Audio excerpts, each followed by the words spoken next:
సరదాగా బయటకు వెళ్ళినప్పుడు స్ట్రీట్ ఫుడ్ తినడం కామన్. వారాంతరాల్లో కొందరు అదే పనిగా బయటకు వెళ్లి మరీ స్ట్రీట్ ఫుడ్ను తింటుంటారు. వారానికి ఒక్కసారైనా బయట ఫుడ్ తినాలని ఆలోచించేవారు ఎంతో మంది ఉంటారు.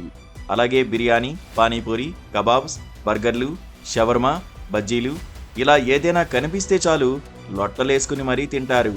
అయితే స్ట్రీట్ ఫుడ్ అంటే భయపడేలా చేస్తున్నారు కొందరు వ్యాపారులు. వీరి నిర్లక్ష్యం వల్ల హైదరాబాద్ బ్రాండ్ పూర్తిగా దెబ్బతింటోంది. భాగ్యనగరంలో ఫుడ్ సేఫ్టీపై national crime records bureau survey ఆందోళన కలిగిస్తోంది.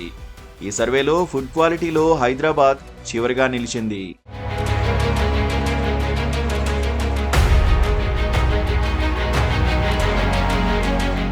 కల్తీ ఆహారంతో హైదరాబాద్ బిర్యానీ బ్రాండ్ దెబ్బతింది. సిటీలోని హోటల్స్ కనీస నాణ్యత ప్రమాణాలు పాటించట్లేదంటూ సర్వేలో వెల్లడైంది. 19 ప్రధాన నగరాల్లో సర్వే నిర్వహించగా కల్తీ ఆహారంలో టాప్ ప్లేస్లో హైదరాబాద్ నిలిచింది. గడిచిన 2 నెలల వ్యవధిలో 84% ఫుడ్ పాయిజన్ కేసులు భాగ్యనగరంలో నమోదయ్యాయి.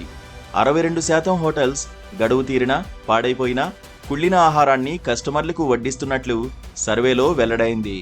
బిర్యానీ శాంపిల్స్లో ప్రమాదకరమైన కలర్స్ వాడుతున్నట్లు గుర్తించారు. ప్రపంచవ్యాప్తంగా గుర్తింపు పొందిన హైదరాబాద్ బిర్యానీ ప్రతిష్ట దెబ్బతీసేలా హోటల్స్ నిర్వాహకులు వ్యవహరిస్తున్నారు.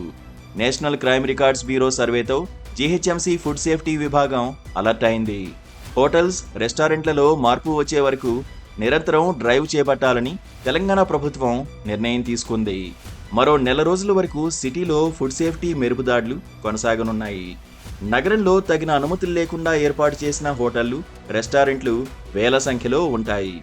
ఏటా ఈ హోటళ్ల ద్వారా కోట్ల రూపాయల్లో వ్యాపారం జరుగుతోంది. ఇంత భారీ స్థాయిలో ఫుడ్ బిజినెస్ జరుగుతున్నప్పటికీ హోటళ్లలో ఆహార నాణ్యతను పరిశీలించే విషయంలో రాష్ట్ర అధికార యంత్రాంగం బాగా వెనుకబడింది. హైదరాబాద్లో 74,000 రెస్టారెంట్లు ఉంటే కేవలం 23 మందే ఫుడ్ ఇన్స్పెక్టర్లు ఉన్నారు. అంటే ప్రతి 3,552 రెస్టారెంట్లకు ఒక ఆహార తనిఖీ అధికారి ఉన్నారన్నమాట. దీన్ని బట్టి ఫుడ్ ఇన్స్పెక్టర్ల కొరత ఎంత ఉందో అర్థం చేసుకోవచ్చు. కాగా ఇటీవలి కాలంలో రాష్ట్రంలోని చాలా హోటళ్లలో టాస్క్ ఫోర్స్ తనిఖీలు నిర్వహించినా దాదాపు అన్ని హోటళ్లు, రెస్టారెంట్లు ఆహార నాణ్యతను ఏమాత్రం పట్టించుకోవడం లేదని తేలింది.